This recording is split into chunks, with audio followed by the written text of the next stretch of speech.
வரைக்கும் அட்வொகேட் சுந்தர். இன்னும் பார்த்தீங்கன்னா நம்ம அதிமுக துணை பொதுச் செயலர் சரிங்களா, அது பாருங்க, இவன் ஒழுங்கா கூட பேசுறதில்ல. யாரு நம்ம துரைமுருகனு இங்க இருக்காரு, இங்க பேசுறாரு சரிங்களா, அவருக்கு பேட்டி கூட ஒழுங்கா கொடுக்க தெரியல. அவருக்கு நான் சொல்ல விரும்பல விடுங்க. அதே மாதிரி இந்த கிருஷ்ணகிரி மாவட்ட செயலர் பிரகாஷுக்கு முதலமைச்சர் எச்சரிக்கை. என்ன, அதிமுக துணை பொதுச் செயலர் கேபி முனுசாமி எம்எல்ஏவாக உள்ள வேப்பனஹள்ளியில் இந்த முறை திமுக தோற்கக்கூடாது. ஏங்க, உங்க ஆட்சி இருக்க, உங்க எந்த தொகுதியில இருக்கீங்களோ அந்த தொகுதியில வர்றது கஷ்டம். ஏடிஎம்கே இருக்க தொகுதியில நினைச்சு கூட பார்க்காதீங்க. உங்க தொகுதியில இருக்கிறதே வர்றது கஷ்டம், ரொம்ப ரொம்ப கஷ்டம், ரொம்ப ரொம்ப கஷ்டம். அதாவது குளத்தூர் தொகுதி யாரும் தெரியல, அந்த ஊர் தொகுதி எம்எல்ஏ யாரும் தெரியல, பிளஸ் சேப்பாக்கம் எனக்கு தெரியாது.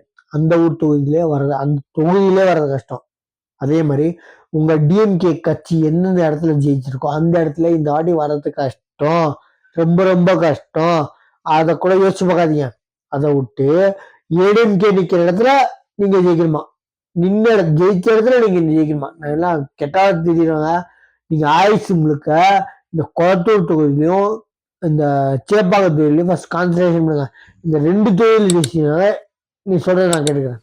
அதாவது ஜெயிக்கிறது வந்து நீங்க ஆட்சியை பிடிக்கிறது அப்புறம் சரிங்களா. இந்த 2 தொகுதியே இந்த வாட்டி வர்றது கஷ்டம்னு நினைக்கிறேன். நான் வந்து வரவே மாட்டேங்குன்னு சொல்ல, வர்றது கஷ்டம். ஏன் முடிவு, இந்திய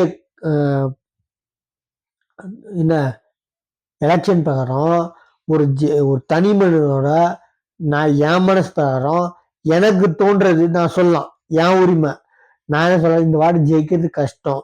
அரெஸ்ட் பண்ண போறீங்களா, பொய் வந்தீங்க பரப்பீங்கன்னு, அப்போ உங்களை தான் அரெஸ்ட் பண்ணுவோம். ஏன்னா நீங்க உண்மையா சொல்லிட்டு இருக்காங்க யாரோ கூட்டணி கட்சி தலைவர் ரவுடிங்க, என்னத்தை பிடிக்கிட்டுன்னு போய் ஓட்டு கேட்பீங்கன்னு கேட்டது. நீங்க பொய் வந்தீங்களை பரப்பாதீங்கன்னு சொன்னதுக்கு அப்புறம் இவங்க சொல்றாங்க உண்மையா, எல்லா உண்மையும் உடைச்சிட்டாங்க. யாரு கூட்டணி கட்சிகளோட தலைவர்களா இருக்க ரவுடி கும்பலோட தலைவர் சரிங்களா. அதே மாதிரி அவங்கெல்லாம் வந்து என்னத்தை பிடிக்கிட்டீங்க, தனி கட்சி நின்று எப்படி ஜெயிப்பீங்க. ஒவ்வொரு கூட்டணி கட்சி ரவுடிகளும் நாங்க 5 சீட்டு கேட்டிருந்தோம்னா இப்ப 20 சீட்டு கிட்ட கேட்போம், அது நீங்க கொடுத்துதான் ஆகணும். நாங்களே வளர்ந்துட்டோம், சின்ன ரவுடியா இருந்தோம், இப்ப குட்டி ஜாதா ஆகணும், இப்ப பெரிய ஜாதா ஆகிட்டோம். 5 சீட்டு கேட்டாங்கன்னா இப்ப 20 சீட்டு கேட்போம் அப்படின்னாங்க. ஏன்னா அவங்க சொன்னதான் நான் சொல்றேன். உடனே வந்து நீங்க ரொம்ப ஆக்ஷன் எடுக்கக்கூடாது சரிங்களா. ஆக்ஷன் எடுங்க, ரொம்ப ஆக்ஷன் எடுக்கக்கூடாது. ரொம்ப ஆக்ஷன் எடுத்தா நம்ம கன்ஃபியூஸ் அழுத மாதிரியா தெரிஞ்சிடும் சரிங்களா. 10 ரூபா கொள்ளை அடிச்சா 10 ரூபாய்க்கு நடிங்க, 10,000 ரூபா கொள்ளை அடிச்சிங்கன்னா 10,000 ரூபாய்க்கு மட்டும் நடிங்க, 16 லட்சத்துக்கு நடிக்கணும் சரிங்களா. உங்க சேனல் சப்ஸ்கிரைப் பண்ணுங்க. தேங்க்யூ.